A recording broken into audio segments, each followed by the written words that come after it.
नमस्कार, प्लस में आपका स्वागत है। मैं हूं आपके साथ राजकीय शानदार डालते अभी तक की मुख्य हेडलाइंस पर। फुलवारी शरीफ में एनआईए की छापेमारी, पेट्रोल लाइन से हिरासत में लिया गया एक और संदिग्ध।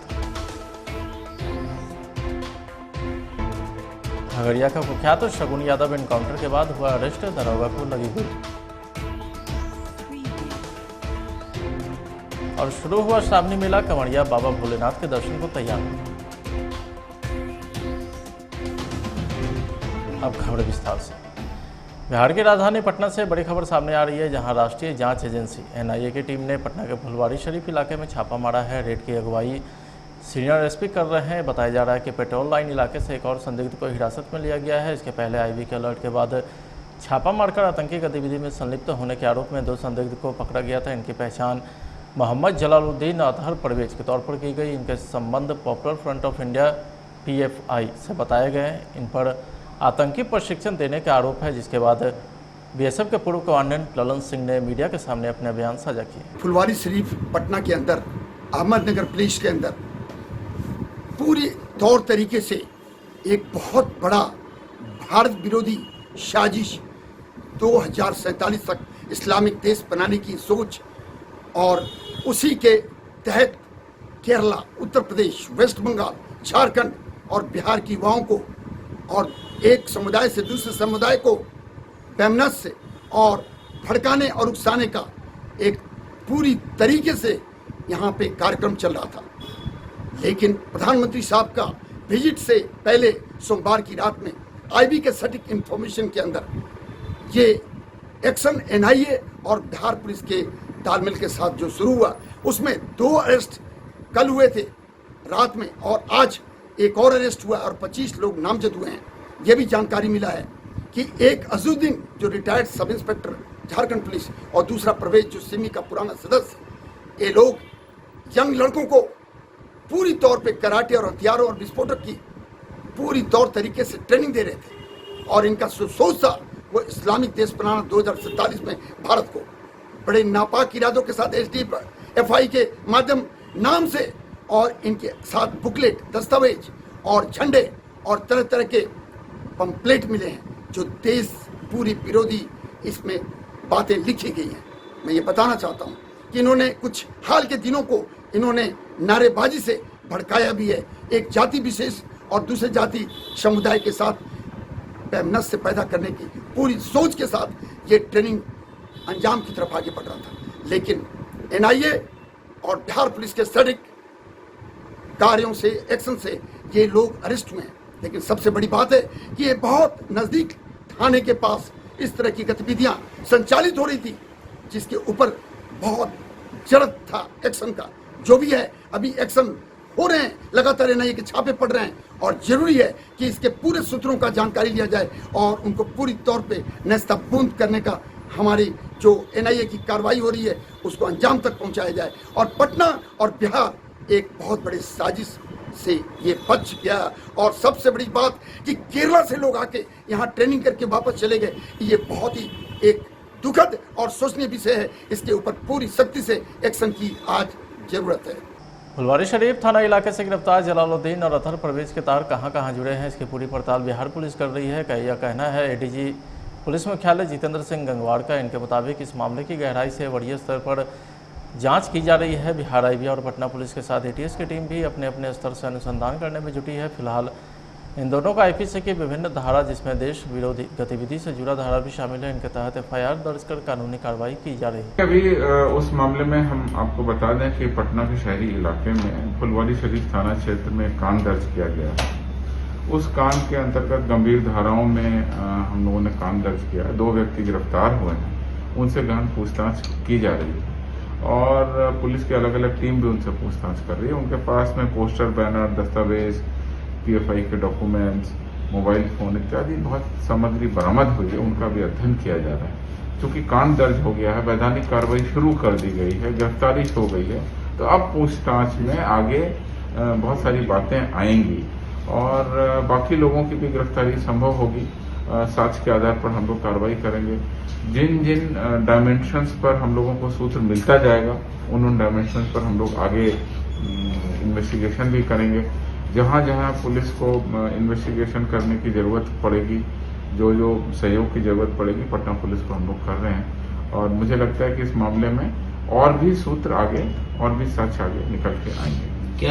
बिहार की राजधानी पटना से बड़ी खबर है, जहां प्रदेश में पूर्व मंत्री रमईराम का निधन हो गया है। पिछले 2 दिनों से पटना के एक अस्पताल में भर्ती थे। बिहार की राजनीति में रमईराम की अहमियत को इसी बात से समझा जा सकता है कि वह लालू प्रसाद यादव के साथ ही नीतीश कुमार की सरकार में भी मंत्री पद संभाल चुके थे। रमईराम मुजफ्फरपुर के बोचा विधानसभा क्षेत्र से कई बार विधायक निर्वाचित हुए थे। उनका अपना अलग वोट बैंक था। पूर्व मंत्री रमईराम के निधन पर नेता और मंत्री ने शोक जताया है। स्वास्थ्य मंत्री इस समस्या से जूझ रहे पूर्व मंत्री रमईराम पिछले 2 दिनों से पटना स्थित एक निजी अस्पताल में भर्ती थे। बीपीएससी पेपर लीक मामले में जांच कर रही एसआईटी ने डीएसपी रंजीत रजक के करीबी पर नकेल कसना शुरू कर दिया है। रंजीत रजक का सस्पेंड होना भी तय है। इस मामले में उन्हें न्यायिक हिरासत में भेज दिया गया है और उनके निलंबन की कार्यवाही भी जल्द पूरी कर दी जाएगी। रंजीत रजक के खिलाफ एक और पुराने मामले में विभागीय स्तर पर जाँच की तैयारी है। एसआईटी रंजीत कुमार रजक के करीबी के बीटीएससी परीक्षा करने के बिंदु की भी जांच करेगी। आपको बता दें कि पिछले 10 साल के अंदर रंजीत रजक के कई करीबी ने बीपीएससी की परीक्षा पास की। इस मामले की एसआईटी गंभीरता से भी जांच कर रही है। गुरुवार से श्रावणी मेला कांवड़ यात्रा की शुरुआत हो गई है। भारी संख्या में कांवड़िया बाबा भोलेनाथ के दर्शन को तैयार हैं। ट्रेन से लेकर के सड़क तक भक्त भगवे रंग के कपड़े में दिख रहे हैं। आपको बता दें कि सुल्तानगंज में श्रावणी मेला को लेकर तैयारियां जोरों से चल रही थी, जो पूरी हो चुकी है। आज भक्तों के लिए बाबा का द्वार खुल गया है। हिंदू धर्म में सावन या श्रावण मास को भगवान भोलेनाथ की भक्ति का महीना माना गया है। भगवान शिव को समर्पित इस महीने में गंगा स्नान, भगवान शिव की आराधना की जाती है। सावन महीने में सोमवार के दिन व्रत रखने वाले भक्तों की मनोकामना पूर्ण होती है। इस महीने में सोमवार को भगवान शिव का जलाभिषेक और रुद्राभिषेक करने से सभी मनोकामना शीघ्र पूर्ण होती है।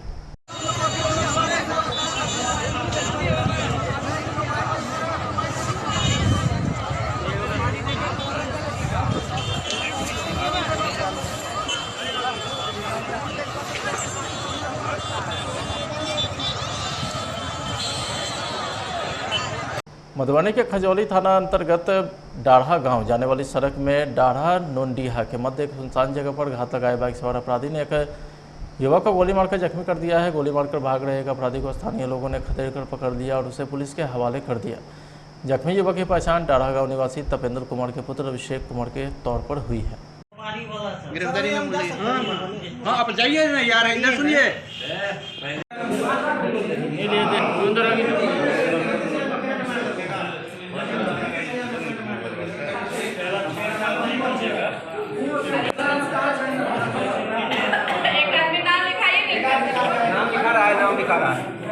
एक बड़े अपराधी शगुन यादव को खगड़िया पुलिस ने गिरफ्तार कर लिया है। पुलिस को यह सफलता तब मिली जब अलौली थाना क्षेत्र के सतघट्टा गांव में पुलिस और अपराधी के बीच बुधवार की देर रात मुठभेड़ हो गई थी। इस एनकाउंटर में एक दारोगा राजीव कुमार को भी पैर में गोली लग गई है। सुपारी किलर के नाम से कुख्यात शगुन यादव के पैर में गोली लगी, जिसके बाद उसे अरेस्ट कर लिया गया है। पुलिस ने इस मुठभेड़ के बाद घायल अपराधी शगुन यादव के पास से 2 पिस्टल और कई गोली बरामद किया है। खगड़िया के सदर डीएसपी सुमित कुमार के मुताबिक शगुन यादव अलौली थाना के रामपुर चौक पर फायरिंग करने के बाद अपने दोस्तों के साथ मोटरसाइकिल से सतघट्टा गांव पहुंचा था। अलौली पुलिस को जैसे ही सूचना मिली शगुन यादव फायरिंग करते हुए भागा है। तत्काल अलौली थाने की पुलिस सतघट्टा गांव पहुंच गई है, उसे गिरफ्तार कर लिया।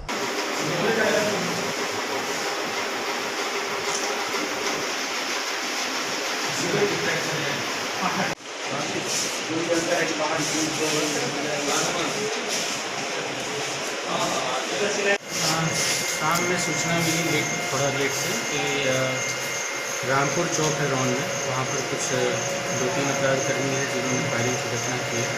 पुलिस को जब सूचना प्राप्त हुई तो उसमें पुलिस आगे बढ़ी और तब तक वहाँ से अपराधी निकल चुके थे, मगर जो लोकल लोगों ने इन्फॉर्मेशन दिया उसके हिसाब से जो रिट्रीट रूट बताया जा रहा था उस रूट पर पुलिस ने चेस किया। तो सतघट्टा के पास पहुँचने के बाद अपराधियों की तरफ से 2 अपराधी तो उस समय वहाँ से निकल गए, जो एक बुलेट बाइक थी उससे, और जो तीसरा अपराधी था वो खेत की तरफ बढ़ा और वहाँ से उसने पुलिस पे फायर ओपन कर दिया। जवाबी कार्रवाई की गई पुलिस की तरफ से भी, और जो एक्सचेंज ऑफ फायर हुआ उसमें हमारे PSI जख्मी हुआ है, जिसके जान में गोली लगी है, लेकिन अभी स्थिति उसकी ठीक है, खतरे से बाहर है। जो अपराधी है शगुन यादव, उसके भी पैर में गोली लगी है और उसका बोन फ्रैक्चर हुआ है, और अभी फ़िलहाल दोनों को सदर हॉस्पिटल खगड़िया में इलाज के लिए भेजा गया है। हथियार भी बरामद हुआ है, गोली भी। हाँ, 2 हथियार और गोली भी बरामद हुआ है अपराधी के पास। सबूर यादव पर कितना केस हो गया और किस तरह? पूर्व से वो आपराधिक इतिहास उसका रहा है, तो तकरीबन मुझे लगता है कि आधा दर्जन के आसपास मामले हैं उसके, बाकी हम लोग अभी निकाल रहे हैं।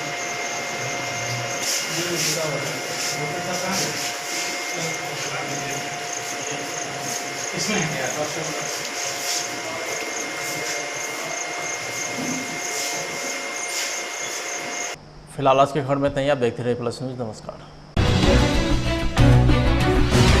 बिहार की राजधानी पटना से बड़ी खबर सामने आ रही है, जहां राष्ट्रीय जांच एजेंसी एनआईए की टीम ने पटना के फुलवारी शरीफ इलाके में छापा मारा है। रेड की अगुवाई सीनियर एसपी कर रहे हैं। बताया जा रहा है कि पेट्रोल लाइन इलाके से एक और संदिग्ध को हिरासत में लिया गया है। इसके पहले आईबी के अलर्ट के बाद छापा मारकर आतंकी गतिविधि में संलिप्त होने के आरोप में 2 संदिग्ध को पकड़ा गया था। इनकी पहचान मोहम्मद जलालुद्दीन अतहर परवेज के तौर पर की गई। इनके संबंध popular front of India PFI से बताए गए। इन पर आतंकी प्रशिक्षण देने का आरोप है, जिसके बाद BSF के पूर्व कमांडेंट ललन सिंह ने मीडिया के सामने अपने बयान साझा किए। फुलवारी शरीफ पटना के अंदर अहमदनगर पुलिस के अंदर पूरी तौर तरीके से एक बहुत बड़ा भारत विरोधी साजिश 2047 तक इस्लामिक देश बनाने की सोच और उसी के तहत केरला, उत्तर प्रदेश, वेस्ट बंगाल, झारखंड और बिहार की युवाओं को और एक समुदाय से दूसरे समुदाय को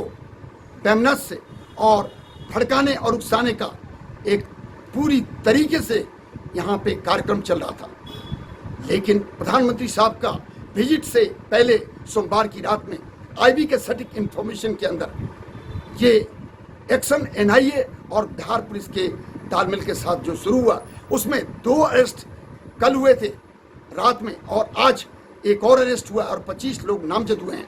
यह भी जानकारी मिला है कि एक अजुद्दीन जो retired sub inspector Jharkhand police और दूसरा प्रवेश जो सिमी का पुराना सदस्य, ये लोग यंग लड़कों को पूरी तौर पे कराटे और हथियारों और विस्फोटक की पूरी तौर तरीके से ट्रेनिंग दे रहे थे और इनका सोच था वो इस्लामिक देश बनाना 2047 में भारत को बड़े नापाक इरादों के साथ SDFI के माध्यम नाम से और इनके साथ बुकलेट, दस्तावेज और झंडे और तरह तरह के पंपलेट मिले हैं जो देश पूरी विरोधी इसमें बातें लिखी गई हैं।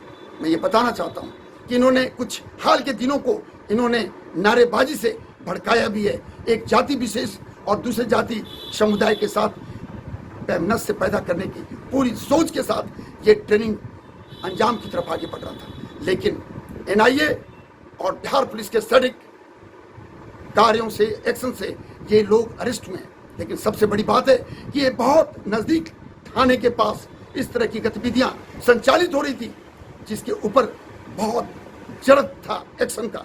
जो भी है अभी एक्शन हो रहे हैं, लगातार एनआईए के छापे पड़ रहे हैं और जरूरी है कि इसके पूरे सूत्रों का जानकारी लिया जाए और उनको पूरी तौर पे नेस्तनाबूद करने का हमारी जो एनआईए की कार्रवाई हो रही है उसको अंजाम तक पहुंचाया जाए। और पटना और बिहार एक बहुत बड़े साजिश से ये बच गया।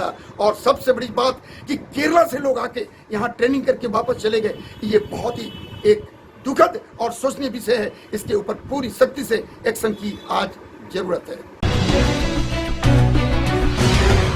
फुलवारी शरीफ थाना इलाके से गिरफ्तार जलालुद्दीन और अतहर परवेज के तार कहां जुड़े हैं, इसकी पूरी पड़ताल बिहार पुलिस कर रही है। यह कहना है ADG पुलिस मुख्यालय जितेंद्र सिंह गंगवार का। इनके मुताबिक इस मामले की गहराई से वरीय स्तर पर जांच की जा रही है। बिहार IB और पटना पुलिस के साथ ATS की टीम भी अपने अपने स्तर से अनुसंधान करने में जुटी है। फिलहाल इन दोनों का IPC की विभिन्न धारा, जिसमें देश विरोधी गतिविधि से जुड़ा धारा भी शामिल है, इनके तहत FIR दर्ज कर कानूनी कार्रवाई की जा रही है। अभी उस मामले में हम आपको बता दें कि पटना के शहरी इलाके में फुलवारी शरीफ थाना क्षेत्र में कांड दर्ज किया गया है। उस कांड के अंतर्गत गंभीर धाराओं में हम लोगों ने कांड दर्ज किया है। 2 व्यक्ति गिरफ्तार हुए हैं, उनसे गहन पूछताछ की जा रही है और पुलिस की अलग अलग टीम भी उनसे पूछताछ कर रही है। उनके पास में पोस्टर, बैनर, दस्तावेज, PFI के डॉक्यूमेंट्स, मोबाइल फोन इत्यादि बहुत सामग्री बरामद हुई है, उनका भी अध्ययन किया जा रहा है। चूंकि कांड दर्ज हो गया है, वैधानिक कार्रवाई शुरू कर दी गई है, गिरफ्तारी हो गई है, तो अब पूछताछ में आगे बहुत सारी बातें आएंगी और बाकी लोगों की भी गिरफ्तारी संभव होगी। साक्ष्य के आधार पर हम लोग कार्रवाई करेंगे। जिन जिन डायमेंशंस पर हम लोगों को सूत्र मिलता जाएगा उन डायमेंशंस पर हम लोग आगे इन्वेस्टिगेशन भी करेंगे। जहां जहां पुलिस को इन्वेस्टिगेशन करने की ज़रूरत पड़ेगी, जो जो सहयोग की ज़रूरत पड़ेगी, पटना पुलिस को हम लोग कर रहे हैं। और मुझे लगता है कि इस मामले में और भी सूत्र आगे और भी साक्ष्य आगे निकल के आएंगे। बिहार की राजधानी पटना से बड़ी खबर है, जहां प्रदेश में पूर्व मंत्री रमईराम का निधन हो गया है। पिछले 2 दिनों से पटना के एक अस्पताल में भर्ती थे। बिहार की राजनीति में रमईराम की अहमियत को इसी बात से समझा जा सकता है कि वह लालू प्रसाद यादव के साथ ही नीतीश कुमार की सरकार में भी मंत्री पद संभाल चुके थे। रमईराम मुजफ्फरपुर के बोछा विधानसभा क्षेत्र से कई बार विधायक निर्वाचित हुए थे। उनका अपना अलग वोट बैंक था। पूर्व मंत्री रमईराम के निधन पर नेता मंत्री ने शोक जताया है। स्वास्थ्य मंत्री समस्या से जूझ रहे पूर्व मंत्री रमईराम पिछले 2 दिनों से पटना स्थित एक निजी अस्पताल में भर्ती थे। बीपीएससी पेपर लीक मामले में जांच कर रही है एसआईटी ने डीएसपी रंजीत रजक के करीबी पर नकेल कसना शुरू कर दिया है। रंजीत रजक का सस्पेंड होना भी तय है। इस मामले में उन्हें न्यायिक हिरासत में भेज दिया गया है और उनके निलंबन की कार्यवाही भी जल्द पूरी कर दी जाएगी। रंजीत रजक के खिलाफ एक और पुराने मामले में विभागीय स्तर पर जांच की तैयारी है। एसआईटी रंजीत कुमार रजक के करीबी के बीटीएससी परीक्षा करने के बिंदु की भी जांच करेगी। आपको बता दें कि पिछले 10 साल के अंदर रंजीत रजक के कई करीबी ने बीपीएससी की परीक्षा पास की। इस मामले के एसआईटी गंभीरता से भी जांच कर रही है। गुरुवार से श्रावणी मेला कांवड़ यात्रा की शुरुआत हो गई है। भारी संख्या में कांवड़िया बाबा भोलेनाथ के दर्शन को तैयार हैं। ट्रेन से लेकर के सड़क तक भक्त भगवे रंग के कपड़े में दिख रहे हैं। आपको बता दें कि सुल्तानगंज में श्रावणी मेला को लेकर तैयारियां जोरों से चल रही थी, जो पूरी हो चुकी है। आज भक्तों के लिए बाबा का द्वार खुल गया है। हिंदू धर्म में सावन या श्रावण मास को भगवान भोलेनाथ की भक्ति का महीना माना गया है। भगवान शिव को समर्पित इस महीने में गंगा स्नान, भगवान शिव की आराधना की जाती है। सावन महीने में सोमवार के दिन व्रत रखने वाले भक्तों की मनोकामना पूर्ण होती है। इस महीने में सोमवार को भगवान शिव का जलाभिषेक और रुद्राभिषेक करने से सभी मनोकामना शीघ्र पूर्ण होती है।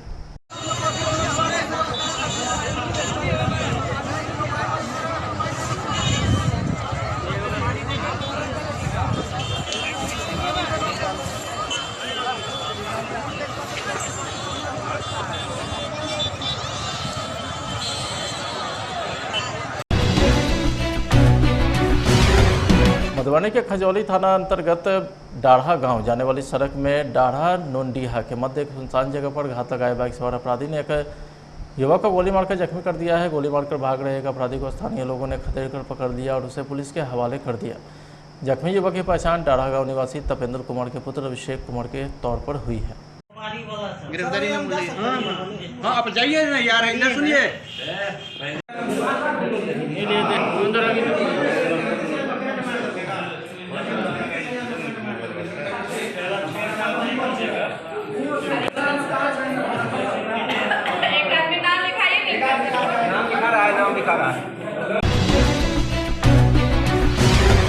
एक बड़े अपराधी शगुन यादव को खगड़िया पुलिस ने गिरफ्तार कर दिया है। पुलिस को यह सफलता तब मिली जब अलौली थाना क्षेत्र के सतघट्टा गांव में पुलिस और अपराधी के बीच बुधवार की देर रात मुठभेड़ हो गई थी। इस एनकाउंटर में एक दारोगा राजीव कुमार को भी पैर में गोली लग गई है। सुपारी किलर के नाम से कुख्यात शगुन यादव के पैर में गोली लगी, जिसके बाद उसे अरेस्ट कर लिया गया है। पुलिस ने इस मुठभेड़ के बाद घायल अपराधी शगुन यादव के पास से 2 पिस्टल और कई गोली बरामद किया है। खगड़िया के सदर डीएसपी सुमित कुमार के मुताबिक शगुन यादव अलौली थाना के रामपुर चौक पर फायरिंग करने के बाद अपने दोस्तों के साथ मोटरसाइकिल से सतघट्टा गांव पहुंचा था। अलौली पुलिस को जैसे ही सूचना मिली शगुन यादव फायरिंग करते हुए भागा है। तत्काल अलौली थाने की पुलिस सतघट्टा गांव पहुंच गई है, उसे गिरफ्तार कर लिया।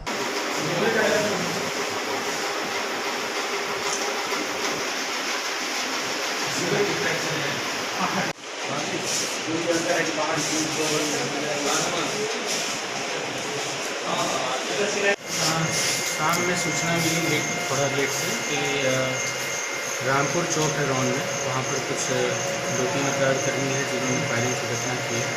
पुलिस को जब सूचना प्राप्त हुई तो उसमें पुलिस आगे बढ़ी और तब तक वहाँ से अपराधी निकल चुके थे, मगर जो लोकल लोगों ने इन्फॉर्मेशन दिया उसके हिसाब से जो रिट्रीट रूट बताया जा रहा था उस रूट पे पुलिस ने चेस किया। तो सतघट्टा के पास पहुँचने के बाद अपराधियों की तरफ से 2 अपराधी तो उस समय वहाँ से निकल गए, जो एक बुलेट बाइक थी उससे, और जो तीसरा अपराधी था वो खेत की तरफ बढ़ा और वहाँ से उसने पुलिस पे फायर ओपन कर दिया। जवाबी कार्रवाई की गई पुलिस की तरफ से भी और जो एक्सचेंज ऑफ फायर हुआ उसमें हमारा एक PSI जख्मी हुआ है जिसके जान में गोली लगी है, लेकिन अभी स्थिति उसकी ठीक है, खतरे से बाहर है। जो अपराधी है सगुन यादव, उसके भी पैर में गोली लगी है और उसका बोन फ्रैक्चर हुआ है और अभी फ़िलहाल दोनों को सदर हॉस्पिटल खगड़िया में इलाज के लिए भेजा गया है। हथियार भी बरामद हुआ, गोली भी। हाँ, 2 हथियार और गोली भी बरामद हुआ है अपराधी के पास। सगुन यादव पर कितना केस हो गया और किस तरह? पूर्व से वो आपराधिक इतिहास उसका रहा है, तो तकरीबन मुझे लगता है कि आधा दर्जन के आसपास मामले हैं उसके, बाकी हम लोग अभी निकाल रहे हैं।